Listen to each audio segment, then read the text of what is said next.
Learning objectives. After completing this module, learners will be able to describe how cotton is harvested and processed to make a shirt, define and understand the chain of markets in which the cotton yarn and then the shirt reach the markets in India for sale. Know and understand how the shirt also reaches the exporters and foreign buyers. Describe how the poor in the chain are exploited and understand the ways in government intervenes to help cooperatives. A shirt in the market. Introduction. A chain of supermarkets links the producer of cotton to the buyer of the shirt in the supermarket.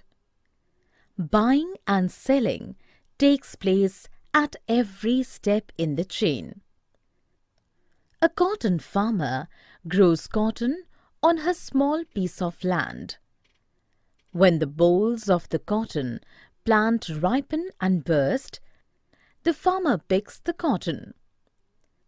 It takes several days to harvest the cotton. As the bolls which carry the cotton burst open separately.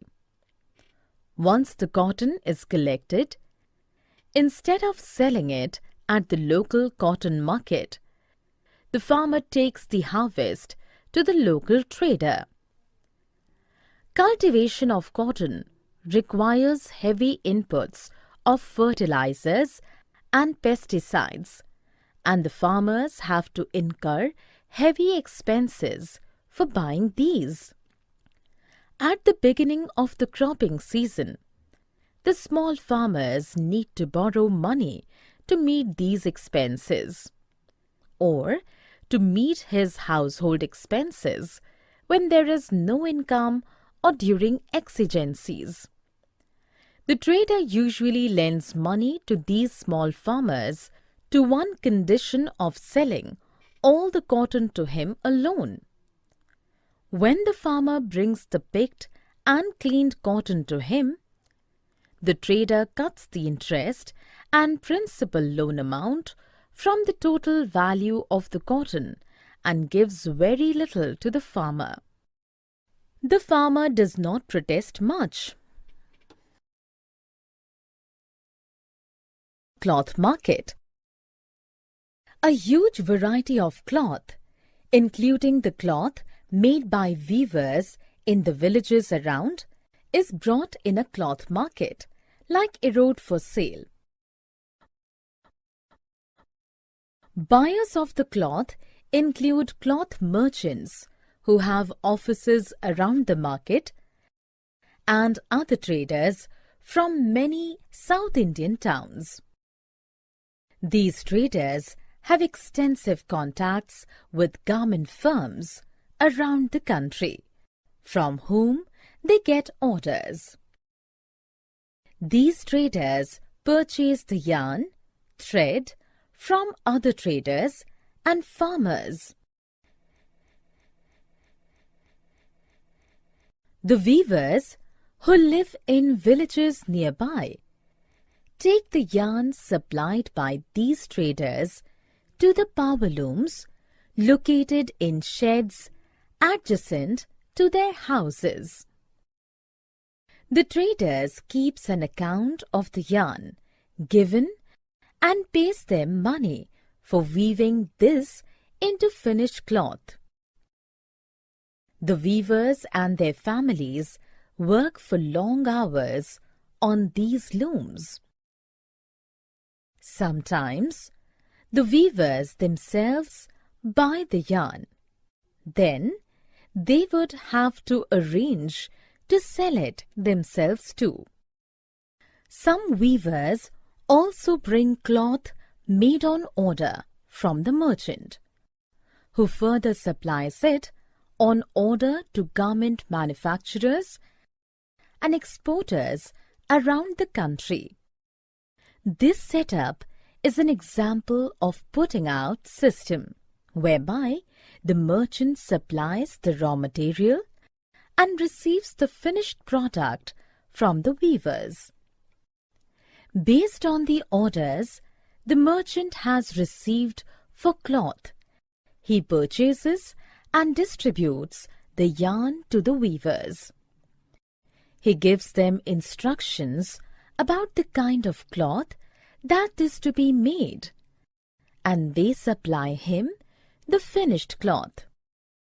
Thus, the weavers do not have to spend their money on purchase of yarn.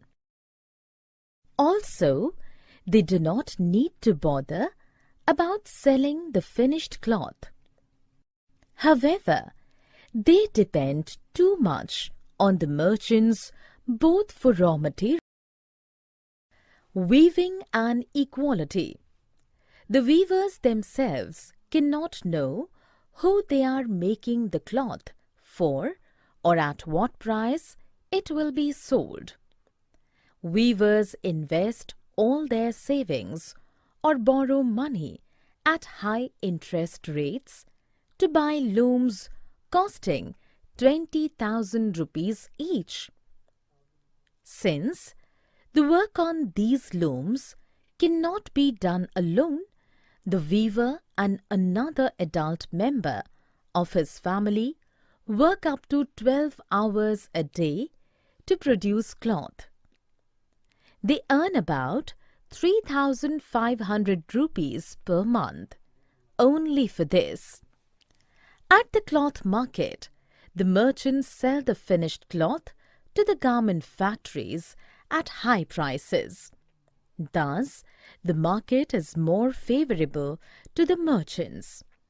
Weavers' cooperatives help the weavers to reduce their dependence on the merchant and to earn a higher income. In a weavers' cooperative, the weavers form a group, collectively procure yarn from the yarn dealer and then distribute it among the weavers. The cooperative also does the marketing. So, the merchant is sidelined and the weavers get a fair price on the cloth. The government too helps the cooperatives by buying cloth from them at a reasonable price. For instance, the Tamil Nadu government runs a free school uniform program in the state, for which it procures the cloth from the powerloom weavers' cooperatives. It also buys cloth from the handloom weavers' cooperatives and sells it through co-optic stores.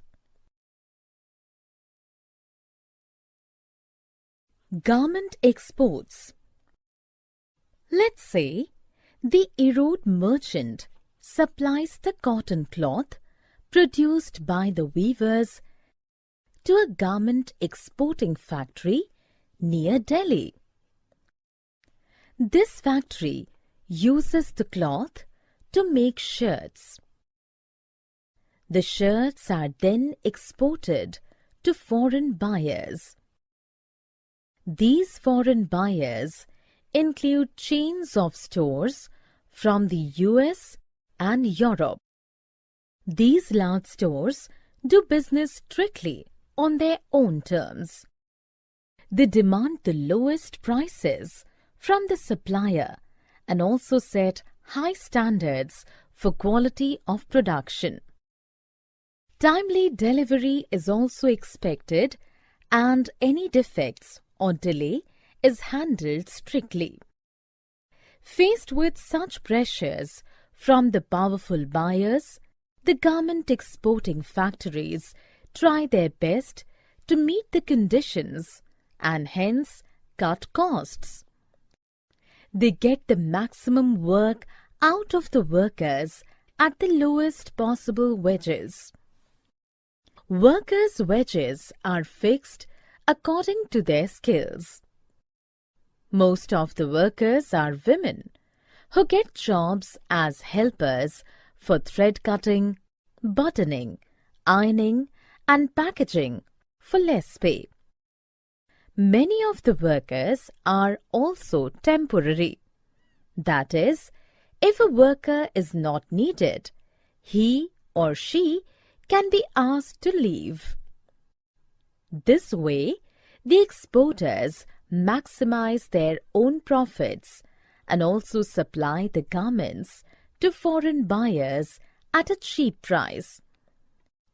The foreign businesses make huge profits in the market, while the garment exporter makes only moderate profits. However, the earnings of the workers at the garment export factory are not enough to cover their daily needs. The merchants or traders are somewhere in between.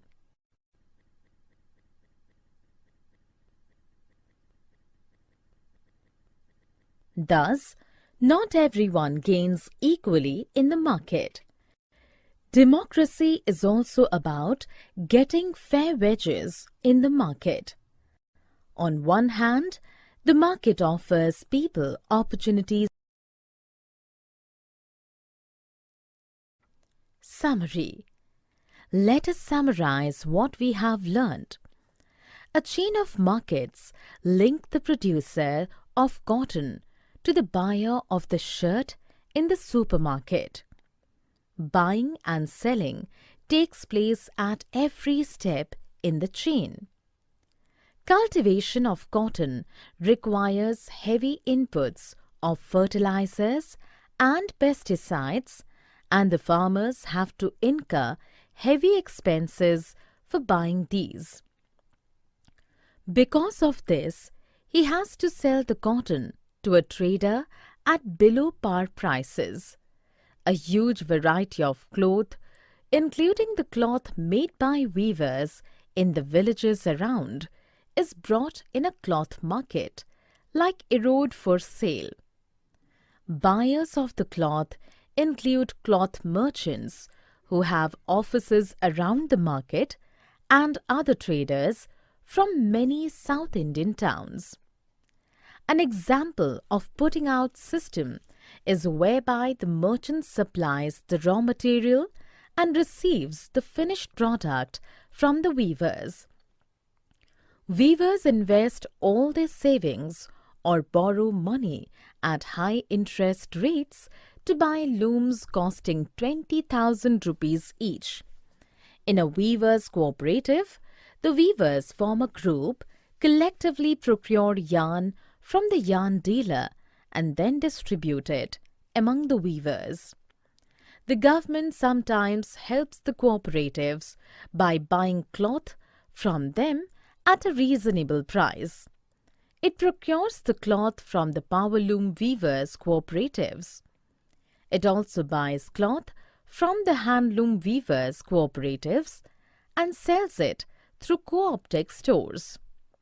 For example, the Erode merchant supplies the cotton cloth produced by the weavers to a garment exporting factory, say near Delhi.